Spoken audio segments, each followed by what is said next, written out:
소식으로 예배를 시작했습니다. 그리고 좋은 소식으로 우리가 예배가 진행이 되고 좋은 소식으로 예배가 마무리됐으면 합니다. 자, 오늘은 하나님을 믿는 사람의 의라는 제목을 가지고 말씀을 함께 나누겠습니다. 여러분, 오늘은 맥주 감사절입니다. 오늘은 이제 그 이스라엘 절기 교회력으로 오늘이 이스라엘의 그 수확을 거두는 그런 주입니다. 맥추절은 구약에 나오는 3대 절기인 유대절, 맥추절, 초막절 이 세 가지 중에 하나이죠. 맥추절을 잠깐 한 1분 정도만 말씀드리고 간다면은 이 맥추절이란 말은 말 그대로 풀이하면은 보리를 거두는 절기예요. 우리 한국은 좀 틀리죠? 보리 거두는 절기가, 그렇죠? 곡식을 추수하는 절기를 말하는 것이죠. 모든 것을 거둬들이는 것이죠. 그동안에 수고했고 노력했던 그 일들이, 그 꿈들이, 그 계획들이, 신실했던 모든 것들이 추수하는 그런 과정이죠. 그런 날이죠. 그걸 기념해서 감사드리는 날이죠. 보리와 밀을 추수한 이후에 하나님께 감사드립니다. 이스라엘의 계절로 매년 6월이 추수의 계절입니다. 미국에서는 추수감사절이 11월이죠. 이것이 미국 추수감사절이고, 이스라엘의 계절보다는 실질적으로 그들의 계절과 그 현지 나라에 맞게 추수감사절을 조금 다르게 하고 있는 실정이죠. 한국도 전에는 저 어렸을 때까지만 해도, 최근까지만 해도 11월에 추수감사절을 했어요. 이 강대상에 보리와 이거 쌀 같은 거 이렇게 올려놓고. 그러나 최근 한국에서는 추석을 실질적으로 추수감사절로 그렇게 하죠. 왜? 그냥 절기가 틀려요. 어떤 상징적인 그런 의미를 가지고 있죠. 아무튼 중요한 것은 하나님께서 부어주신 그 곡식을 가지고 주님께 감사드리는 그런 개념을 가지고 있죠. 우연일지 몰라도 우리 성철 형제님 가정이, 그쵸? 집을 이사하고 아이를 잉태하는 굉장히 기쁜 소식이 연이어, 그렇죠? 지난 2년 동안 결혼을 하면서 굉장히 신실하게 중간에 직장도 바뀌는 그런 사태가 있었었고, 그런데 끊임없이 신실하게 그 자리에 서서 하나님께 기도하면서 이렇게 왔잖아요. 그를 하베스트, 추수라도 하듯이 굉장히 좋은 소식을 오늘 듣는 날이 오늘 또 맥주 감사주의라고 겹쳤습니다. 자, 오늘은 맥주 감사절이 이거예요. 작년에 우리는 했겠지만 저희는 절기 예배는 하지 않습니다. 이스터 예배나 크리스마스, 종교개혁주일 이 정도만 하고요. 다른 절기주일은 저희는 하지 않습니다. 자, 오늘은 하나님을 믿는 사람의 의라는 제목을 가지고 말씀을 나누겠습니다. 오늘 본문에는 여러분 딱 한 구절이죠. 아주 간단해요. 딱 한 구절이에요. 아브라함이라는 인물이 나옵니다. 여러분, 아브라함 대단한 인물이죠. 대단한, 우리 크리스찬이면 당연히 알아야 된 그런 조상의 개념을 가지고 있는 분이 아브라함이죠. 그럼 아브라함이 실질적으로 누구일까요, 여러분? 교회와 성경을 아는 사람은 누구나 잘 아는 구약의 인물이 이 아브라함입니다. 아브라함은 이스라엘 민족의 조상이죠. 아브라함부터 본격적으로 이스라엘이라는 민족, 즉 세상과 구별된 족속으로 나누기 시작합니다. 바꾸어 말하면 이스라엘 민족의 역사는 이 아브라함에서부터 시작이 됐다라는 것이죠. 이스라엘 민족의 그 최초의 사람이고 믿음의 조상이라는 뜻입니다. 그 아들 이삭, 그 이삭의 아들 야곱의 12의 아들이 12부족으로 성장하면서 이스라엘 백성이 된 것이죠. 이런 의미에서 말 그대로 뭡니까? 육신으로 아브라함은 이스라엘 백성의 조상인 것입니다. 우리는 이 믿음의 조상 아브라함의 이 믿음이 도대체 무엇이었을까를 좀 집중적으로 좀 살펴보겠습니다. 아브라함이 창세 이후 인간이 많이 번성하여 하나님을 의지하지 않고 대적하는 자들이 생겨났을 때 이 아브라함을 하나님이 부르게 되죠. 하나님이 창조한 자들이 하나님을 모르게 된 것입니다. 그래서 하나님은 하나님의 자녀를 따로 삼고자 하는 거예요. 말 그대로 지금 우리 자녀가 나를 아버지 엄마로 인정을 안 한다는 거예요. 전혀 다른 사람을 아버지 엄마라는 거예요. 왜? 물질을 준다고 어떤 그런 개념이라고 보면 되겠죠. 아무튼 이때 주님께서 어떻게 합니까? 아브라함을 부릅니다. 그거를 우리는 창세기 12장에서 찾아볼 수 있어요. 좀 말씀 좀 보겠습니다. 여호와께서 아브라함에게 이르시되 너는 너의 고향과 친척과 아비의 집을 떠나 내가 내게 보여줄 땅으로 가라. 내가 너로 큰 민족을 이루고 내게 복을 주어 내 이름을 창대하게 하리니 너는 복이 될지라. 너를 축복하는 자에게는 내가 복을 내리고 너를 저주하는 자에게는 내가 저주하리니 땅의 모든 족속이 너로 말미암아 복을 얻을 것이라 하신지라. 어떻습니까? 대단하죠. 어쩌면 아담의 어떤 영적 능력을 회복하는 그런 말씀이기도 하죠. 하나님이 아브라함을 부른 이유는 그를 통하여 큰 민족을 이루고 복을 주고 그의 이름을 창대하게 하겠다라는 겁니다.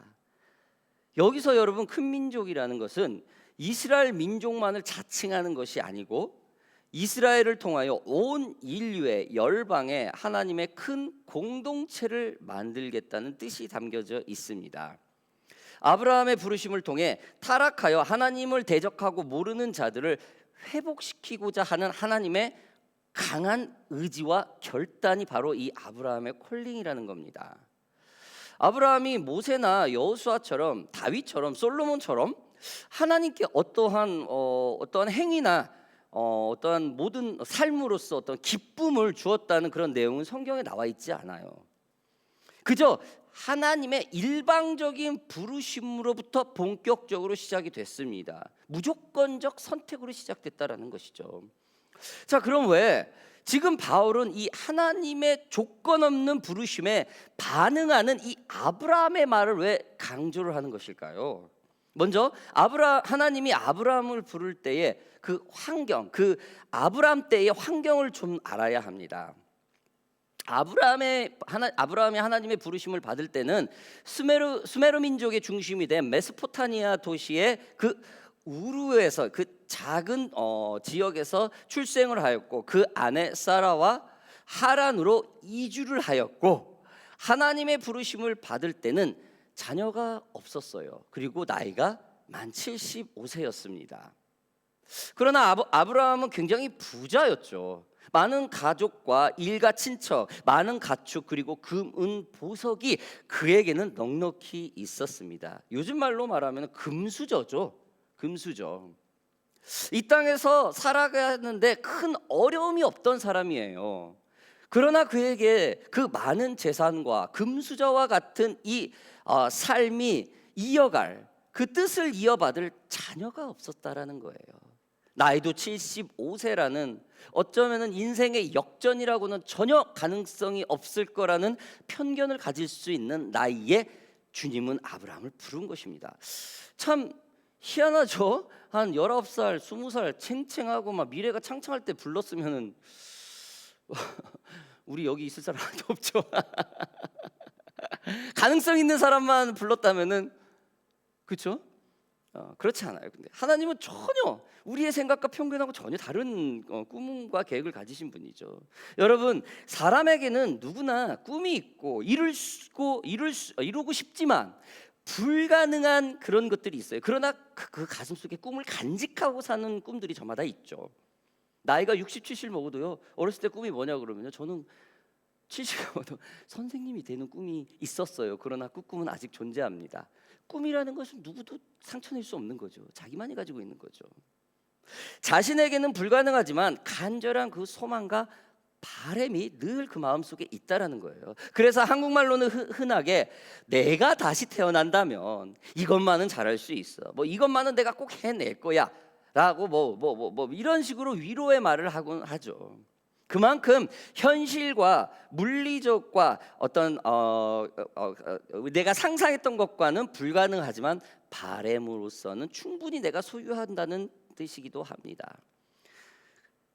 아브라함도 마찬가지였습니다. 많은 재산과 풍요로운 삶이 보장되어 있으면서도 자녀가 없다는 그 사실은 현실적으로 굉장히 비참했죠. 굉장히 어려웠습니다. 그러나 그에게 가장 큰 바람이 무엇이었습니까? 이 아이는 늘 그 가슴 속에 잉태할 것이라는 그 꿈을 가지고 있었다라는 것입니다. 소망을 가지고 있었다라는 것이죠. 어쩌면 그 불가능한 바람이 상처나 눌림이었을 수도 있어요. 이러한 아브라함에게 하나님은 그에게 밤하늘의 별을 보여주며 큰 민족을 이루고 복을 주어 그 이름을 창대하게 하며 복이 되겠다고 한 것입니다.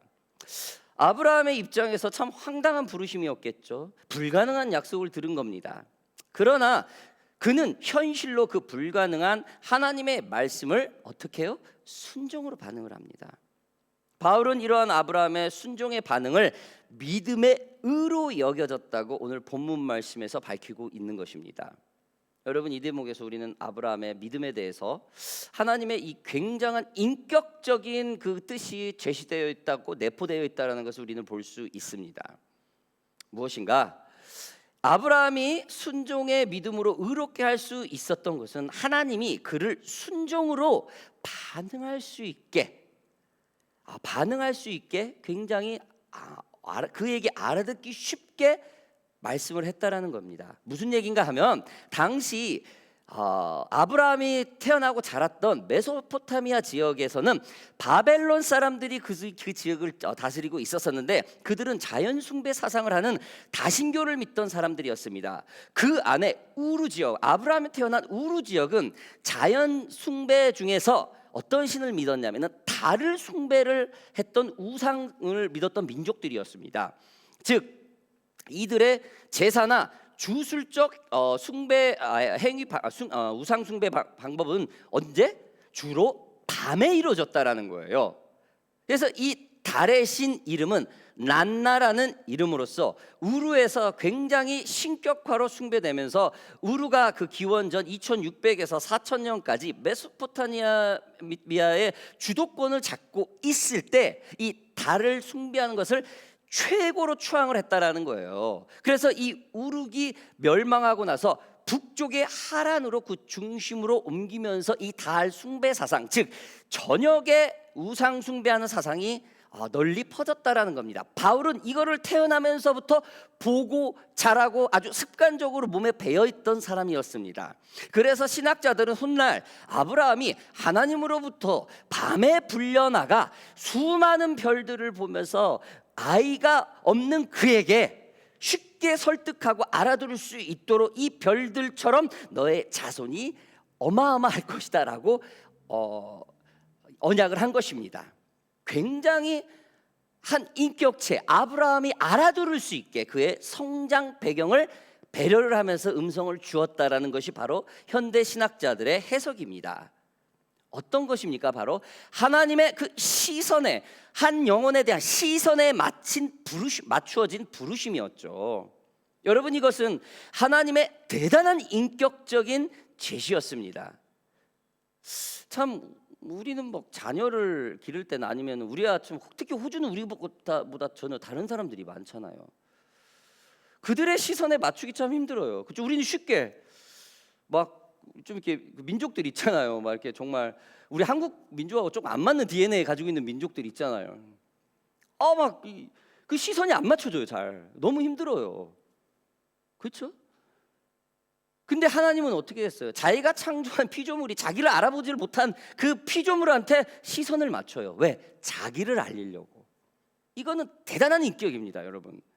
우리가 하나님의 형상을 닮았기 때문에 이러한 시선을 맞추는 이러한 인격을 우리가 배우는 그런 크리스찬이 되어야 될 것입니다. 아무튼 여러분, 인격이란 말은 여러분 우리의 환경과 생각 그리고 주장을 존중하는 요건을 말합니다. 원리에서 조금 벗어나더라도 조금은 건강한 삶이 아니더라도 최선을 다해 그의 시선과 환경에 맞추어서 우리가 복음을 전하고 하나님의 사람으로서 나타내야 된다라는 거예요. 저 또한 나이를 먹을수록 하나님의 말씀을 젊었을 때보다 좀 더 노련해질수록 이 성경이라는 기준이 강해져요. 이 프레임이 딱 강해져요. 믿음이 강해져요. 하나님은 말씀 원래 이런 게 굉장히 강해져요. 그렇게 하다 보니까 조금은 부족하고 조금은 좀 성경을 몰라가지고 하는 그런 크리스찬을 볼 때 제가 이렇게 시선을 못 맞추는 그런 마음의 요동이 있을 때가 종종 있어요. 그래서 끊임없이 이 부분을 가지고 회개를 합니다. 그래서 저는 오늘 이 말씀을 통해서도 시선을 맞추는 하나님의 부르심, 이 인격적인 하나님의 부르심이 이게 보이는 거예요, 저에게는. 그래서 이거를 중간에서 넣은 겁니다. 여러분, 달을 숭배하는 그런 환경에서 자란 아브라함의 모습을 하나님은 너무나 잘 알고 있었겠죠. 하나님이란 소리, 전지전능한 하나님이라는 소리를 과연 아브라함이 누구한테 전해 들었을까요? 그냥 저녁에 나와서 주술을 하고 예배하고 뭐 달을 해야 돼 우상 숭배를 하는 이거에 습관이 돼서, 마치 한국인들이 부처 가는 곳마다, 옛날에 지금은 좀 덜한데 도시화 되기 전에는 막 가는 곳마다 절이 있고 그냥 그 부다 사상이 뭐 우리 부모님 세대 쫙 깔려 있듯이 그런 곳에서 아브라함이 자랐어요. 근데 하나님은 그 시선을 맞춰줘요. 여러분, 성경을 보면은 밤에 수많은 별들을 보면서 하나님 음성 준다는 말이 있습니까? 아브라함밖에 없습니다. 왜? 우상 숭배를 했던 그런 모습이 있기 때문에. 이거는 대단한 인격적입니다. 대단한 시선을 맞추는 하나님의 부르심입니다. 저와 여러분들이 하나님의 이 시선을 맞추는 부르심을 배우는 우리 오션파크 교회 성도 모두가 되기를 주님의 이름으로 축복합니다. 여러분, 무엇보다도 이 듣고 있던 아브라함의 모습이 믿음으로써 의로 여겨졌다고 지금 바울은 굉장히 강조를 하죠. 분명히 하나님께서 음성을 들을 수 있도록, 순종할 수 있도록, 예스, 아멘 할 수 있도록 다 만들어졌음에도 이거를 그 작은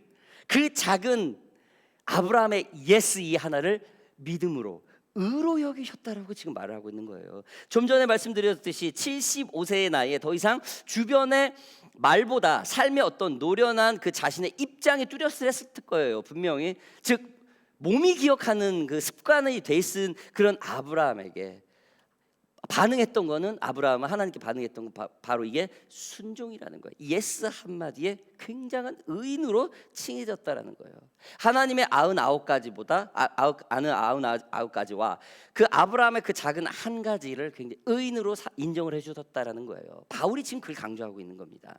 여러분, 제자 훈련 프로그램에서도 나이가 40이 이상 넘은 사람에게는 큰 변화를 기대하지 않아요. 그 제자 훈련에 그 실패로 끝날 확률이 너무 높아요. 오히려 반박감이 들어요. 왜? 40이 넘은 사람, 인생의 경륜이 40여 년 이상 노련하게 세워졌는데 이거를 10대나 20대처럼 순수함으로 돌리려고 한다는 거, 이건 굉장한 무리입니다. 오히려 반박감이 되게 되죠. 인생의 노련함이 있는데 아무것도 모르는 순수함만을 강요한다면 그 사람은 제자가 아닌 안티크리스찬으로 될 확률이 아주 높기 때문입니다. 그래서 한 40대 불혹의 나이를 넘은 사람들의 이 제자 훈련은 그 순수함의 회복과 습득은 나중에 기대를 하고, 그가 40여 년 동안 인생의 경륜과 그 노련함이 하나님의 크리스찬으로서 조금 더 매끄럽고 조금 더 부드럽게 바꾸는 데 제자 훈련에 집중을 하죠. 이게 바로 디사이플십이에요. 그냥 하나로 제자는 이거야 딱 하나로 딱 프레임 해가지고 50대든 60대든 10대든 다 끌어모아 하나로 딱 뭉치는 게 아니라는 거예요. 12제자 색깔도 다 틀렸어요. 아브라함도 마찬가지죠. 바울이 지금 이거를 지금 발견하고 있는 겁니다. 얼마나 인격적입니까?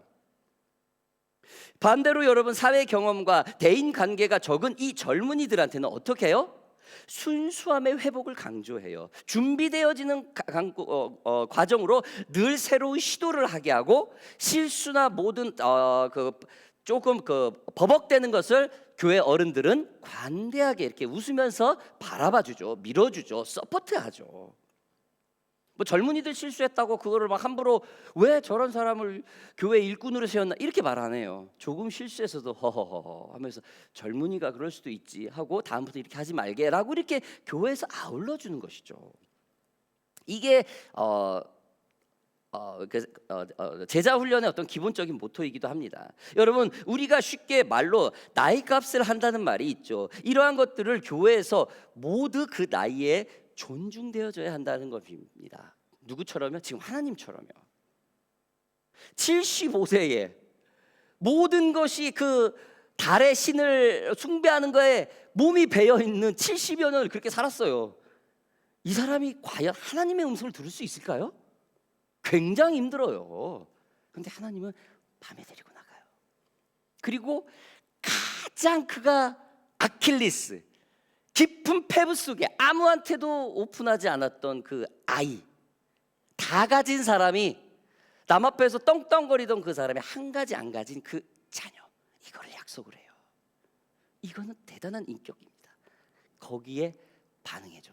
여러분, 오늘날 저와 여러분들 이 자리에 오션파크교회에 모여서 이렇게 예배하는 것이 이러한 부르심에, 하나님의 부르심에 아브라함 같은 그 작은 반응이, 그걸 우리를 지금 믿음으로써 이렇게 크리스찬을 세워준 것 아니겠습니까? 이것이 바로 하나님을 믿는 사람의 의로 인정된 것 아니겠습니까? 사랑하는 오션파크 교회 성도 여러분들, 오늘 본문에서 바울이 아브라함의 믿음이 의롭게 여겨졌다는 의미를, 그 하나님의 이러한 인격적인 제시와 계획이 있었다라는 겁니다. 우리 모두 이러한 하나님의 의에 반응하는 그런 크리스찬인들이 되기를 주님의 이름으로 바랍니다. 우리 함께 기도하겠습니다.